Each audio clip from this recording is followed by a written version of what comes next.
Hello and welcome. My name's Peter. I'm the sole developer behind Growlery Games. And Growlery's first game, Risk and Riches, has been out for 3 weeks now on Steam. It was released in late March 2025. But we're not talking about that. That's just a quick plug. We are talking about this YouTube channel. Growlery has also been making YouTube videos for about a year now, just over a year. And I wanted to take a moment, talk about what I believe has worked, what hasn't worked, and what the future of the channel could hold. If you've been following Growlery for a while now, or you're interested in potentially doing your own devlogs or similar videos, this could be interesting. So let's get to it. A quick preface here. Even though it's been a year, I've only done 21 videos. This is the 21st. And that includes game trailers. So my experience is still pretty limited. That 21 isn't a lot. The other thing is that this channel isn't my primary focus. The game development is, and that I only do one to two videos a month, and it's just to document the journey of starting my studio and developing the games and hopefully growing the studio in the years to come. And it's to connect with other creatives and developers and to give a behind the scenes look for any super fans now or in the future. So my editing is also pretty minimal because this isn't an entertainment channel and this isn't a tutorial channel, and this isn't a marketing channel. I started the channel with some hope that there'd be a little of a marketing side effect for my games, but this is really just a vlog of the studio's journey from start to whatever the finish might look like. So I want that out there. I don't want anybody to feel misled. If you're looking to do an entertainment channel or like a tutorial type channel, there are some things in here that will be useful, but my experience is not coming from those avenues. And having done this for the time I've had, I think I do have a clearer vision for what this channel is going to be in the years to come. Starting with what hasn't worked. Detailed scripts. In the beginning, I did verbatim scripts and did it for the first few months. It's not my style. There are benefits. You can upload it for your closed captions so that they're more accurate. It also eliminates the AI from picking up when you use fillers like and ah, because it's just going to use the script you provide. The downside of it for me is it's not the way that I'm comfortable with public speaking and presenting.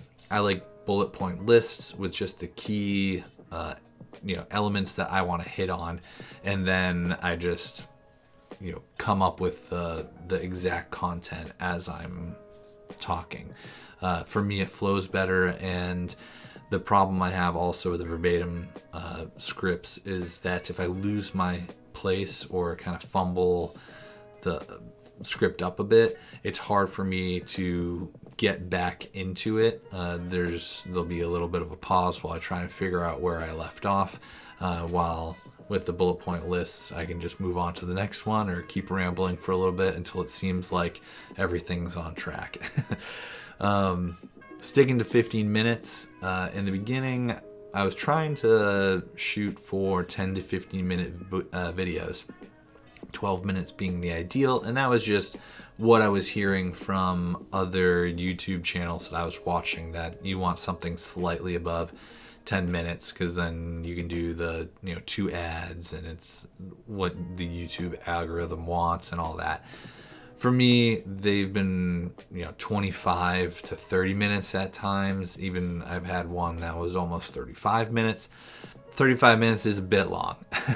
But I think my new target is probably 20 to 25 minutes, because I do videos once or twice a month. I've just got so much to cover, and yeah, I can condense it down, but there are certain things that I think are worth elaborating on. And if I was only doing 15-minute videos, you'd just see the tiniest sliver of what I worked on, that previous month or 2 weeks, depending on how long it had been.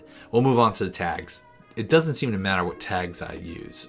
In the beginning, YouTube was promoting my videos to like hardware channels where people would go over specifications of different components for their computers, and so I was getting not very many views because the content didn't quite sync up, and the tags I used shouldn't have put it in there at all, right? I used like game dev and indie game, and indie developer, solo developer. The tags don't seem to really matter much. So it's not worth putting a ton of time into. Figure out a couple of things that might help the algorithm a bit. For me, usually it's just doing indie development or indie game or game dev, and then moving on, unless there's something specific. The one video I've had where maybe it helped out, I had one where I was like doing redoing my art or whatever I labeled it as, and I put like pixel art in there, and that video seemed to do a little bit better, but I think it was more, I don't think the tags were really the reason why that video did better. So yeah, tags don't really seem to be something that you need to spend too much time on. Descriptive file names. I tested this because this was like a tip I got from watching other videos. I normally just label my videos GG for Growlery Games, episode X, whatever it is. And I did that for most of the videos. But then I did a few of them where I was like really verbose. The file name was basically a sentence describing the video. Didn't seem to matter. Now maybe my channel's still too young, or I don't have enough content for YouTube to be knowing what to do with it, but the reason to use that descriptive file name was to help with the algorithm figuring out what my content is and knowing who to put it in front of. But I did it for a few videos and I didn't really see a difference. So as far as I'm concerned, it's not, I'm just going to stick with my GG episode whatever standard of doing it for archiving the videos for myself to keep track of where I'm at. I'm not going to do the long verbose file names because it didn't seem to matter. Thumbnails definitely important. What I've noticed is that the brighter and flatter in terms of solid colors, there's not a lot of variation. It's just in the beginning I would do like a light blue and an orange because the orange Growlery Games logo looks good on like a light blue background, at least I think. It looks good on other backgrounds too, but the light blue was a nice contrast, and they didn't get a lot of engagement. And then there are other videos that there's not too much of a reason that's identifiable as to why they would be better, perform better, but they do, and they don't use those brighter, flatter colors. There's more detail going on.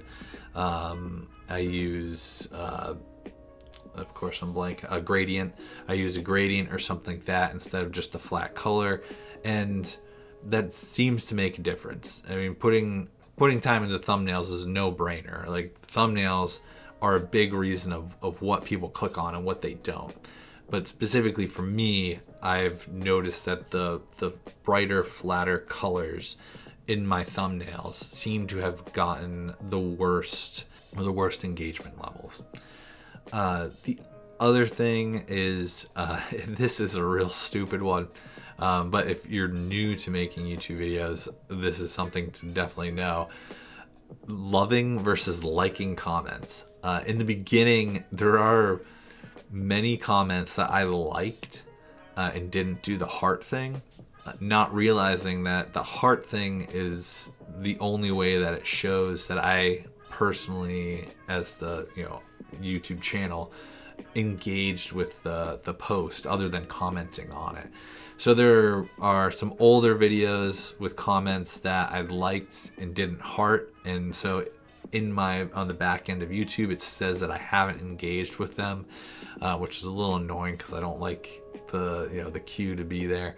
And for those people who had commented, right, they didn't necessarily get the same notification that they would have if I had hearted it versus liked it. And for people who find those older videos and look at them, it looks like I'm not engaging, but I did. If you're not going to comment, at least do the heart.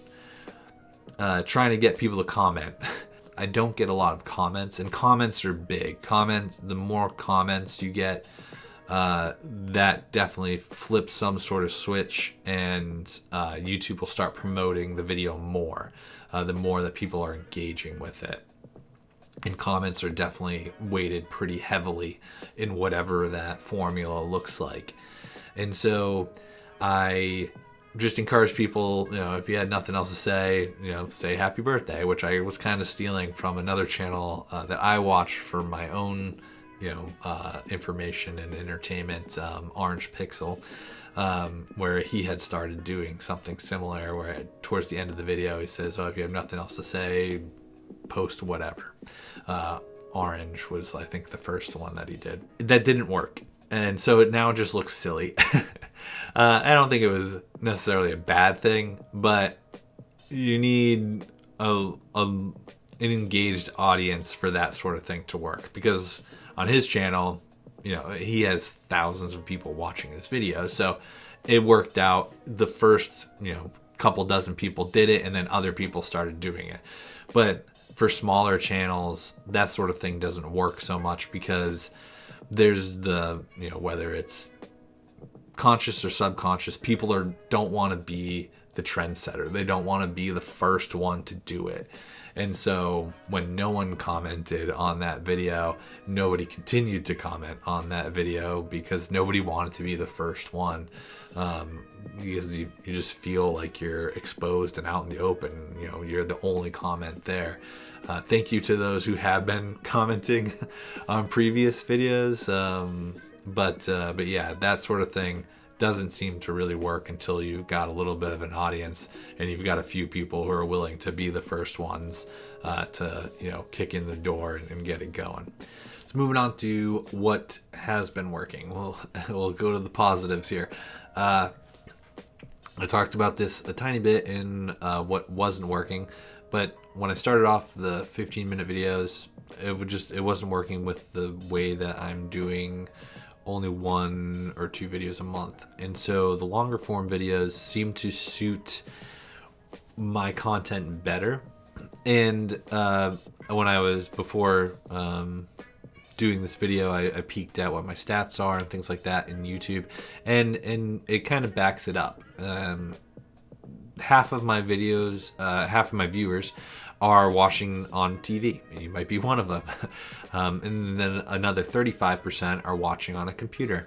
I don't have a lot of people watching on mobile devices, and you could say it's a chicken and the egg thing, because I'm doing more long form videos. I have less people watching on like phones and tablets, but it's also not inconsistent with what viewership patterns are for YouTube and streaming services in general. I'm finding an audience, slowly, but I'm finding an audience. And so I think these longer form videos are what I'm going to stick with. 20 to 25 minutes is my new target zone. The 30 plus minutes I do think are too long. But I think I found the niche that I'm trying to fit into, and it's nice because it's similar to the videos I like to watch, where they're long enough that you can throw them on in the background and listen to them, but they're not so long that you gotta go through like 5 different sessions to get to the end of it. So moving on, consistency and persistence. This one's a no-brainer, but it's probably the most important thing. is even though I do 1 to 2 videos a month, I've consistently done 1 to 2 videos a month, and I've kept at it.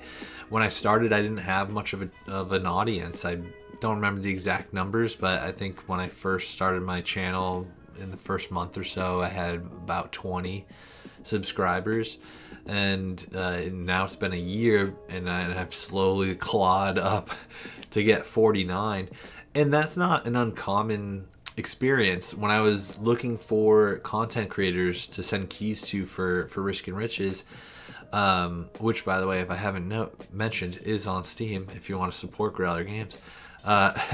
Link is in the description.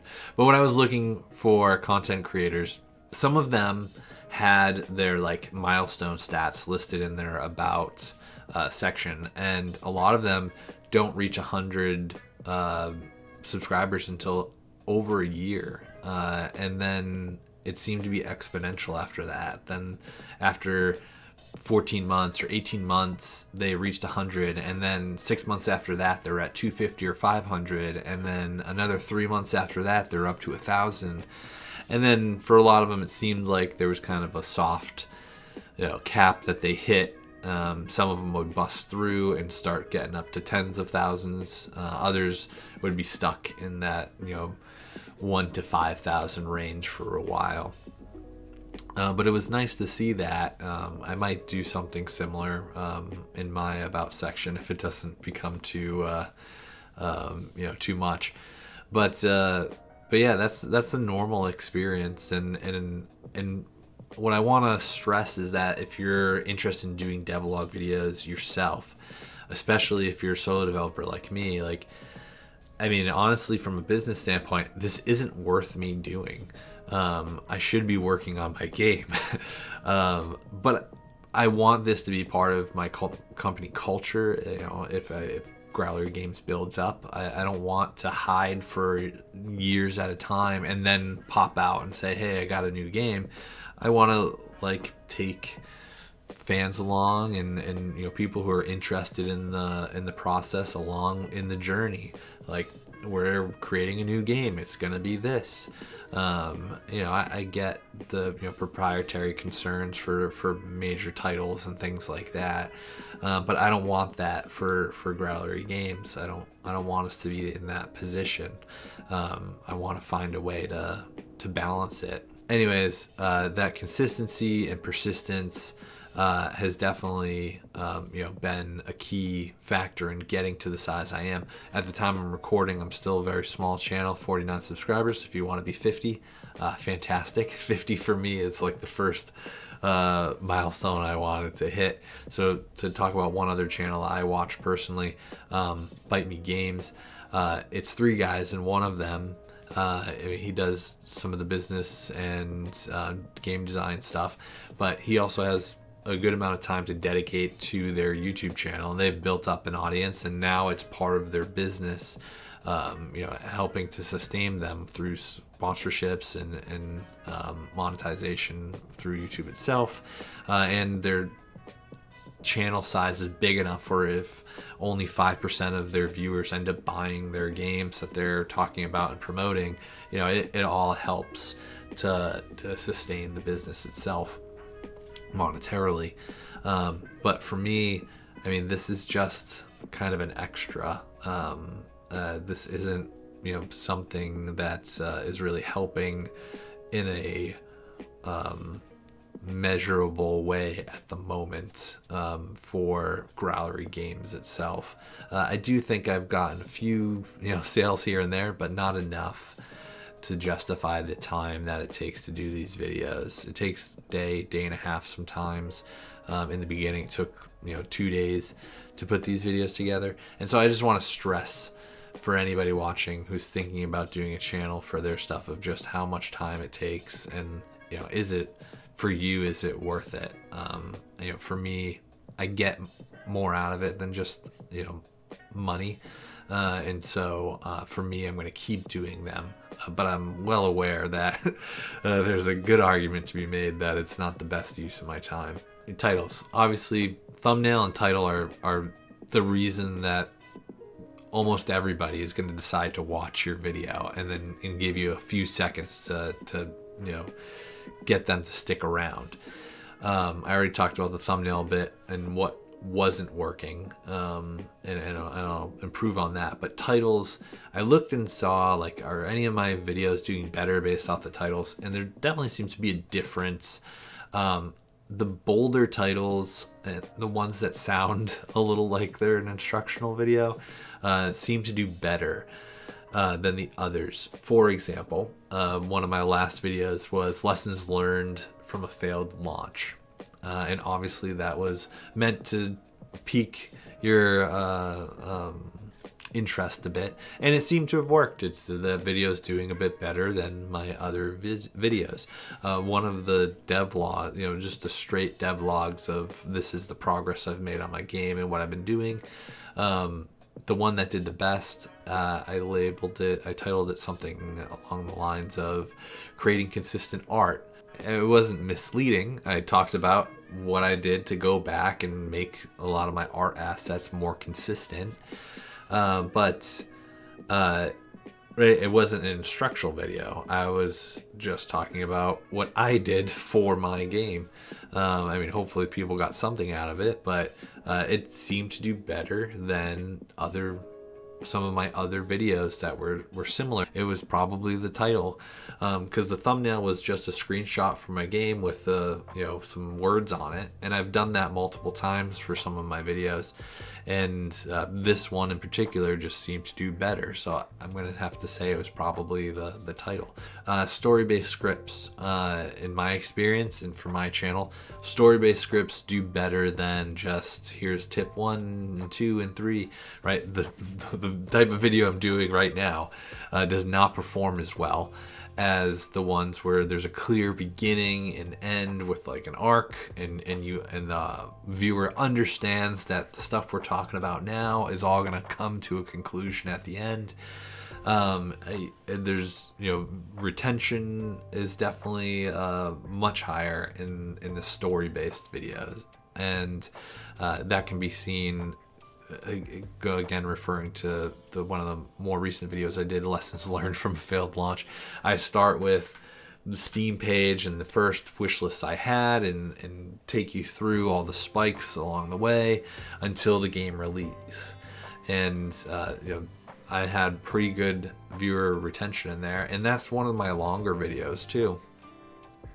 My first video was the best one, but I promoted it on my own social media and got a lot of friends and family who watched it who don't necessarily follow along with the channel itself. But my first video was about how I decided to start Growlery Games and to do it first, full time for a few years, just to see if I could get it up off the ground. And that one is my best video ever. But I did spend a lot of time on that one, and it's a more personal, emotional story with the passing of my father and everything. But yeah, story-based scripts definitely seem to do better. And then authenticity, which is definitely behind consistency and persistence. Authenticity is probably from my channel is the second biggest thing of why I think it's been working. For the most part, all but one thing, which was how much I paid for a sponsorship, I've been very transparent about, and I said I wouldn't say what that was, and that's why I haven't told, or I have to hold up to agreements and stuff I make.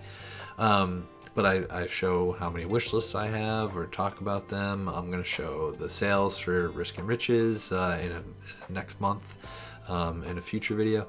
And I talk about where I'm at, what I've done, what's going on, how I feel about it. There's not really too much, there's very little censorship coming from my end on what's going on. This is a vlog format, and so I try and be open and honest about everything that's going on. And that's what I want this channel to be, right? I want it to be that documentary of this whole journey and behind the scenes thing for fans of the studio and of Growlery's games, and something for other developers and aspiring developers to watch and have a glimpse of what it's like without putting dressing it up. I don't know a good term for it, but right, there are other channels that talk about what it's like as a developer and stuff, and for me it's as a sole developer, but there are other channels out there and they're not always the most realistic. They don't always give the most realistic view. Often they're trying to sell you courses and things like that. But anyways, I want to give more of the authentic story of what it's like to just be a nobody who decided to create their studio and then follow along on that journey. I mean, I went to school for it and stuff. It's not like I'm starting from zero. I had some foundation to start off on, but yeah, that's this channel I want to have. I've feel like I've stuck to that, and it seems to be appreciated by at least a good number of people who have been subscribing and watching as all of this has played out. So thank you for that, and we'll move on to what's next.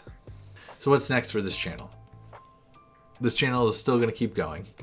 Like I said, there's an argument to be made that it's not the best use of my time, but I think that there's long term, there's stuff to get out of it. I enjoy doing it.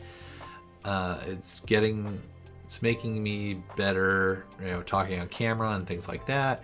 It also is a long-term, I think there's some long-term benefits if I keep up with it, right? The persistence and consistency aspect that I talk about. I'm going to avoid instructional videos and tutorial videos. I didn't want to do tutorial videos from the start. I did a couple of the 8 tools to use for game dev. I did a couple videos like that in the beginning. I don't want to do videos like that. It's just not right. It's not what I want to do. At the time I did them, I don't know why I did them, but I did them, and that's not what I see for this channel going forward. I see some more just conversational vlog stuff like this. I see a lot more traditional devlog videos where I just talk about what I did for the past month on the game that I'm working on. I only did 4 of those for Risk and Riches, and so I want to try and do some more focused devlogs like that for the next game. And the stat examinations, I will do those. Those are my favorite ones to do, and like the wish list video I just did. And next month I'm doing the sales for the first month of Risk and Riches, and we'll go through and look at the numbers and the graphs and everything. Those ones are my favorite ones to do, but you can only do them at certain milestones, right? Like I'm not gonna every month do a video on what wish list did I get over the last 30 days. Thank you for watching this video. Hopefully you've been following along, or if you haven't been, you'll decide to subscribe and follow along for future videos. Again, my name is Peter. I'm the solo developer behind Growlery Games. I put out 1 to 2 videos per month, just documenting the journey of Growlery Games as a studio and any projects that we're currently working on. Be sure to like and subscribe, and I'll see you in the next one.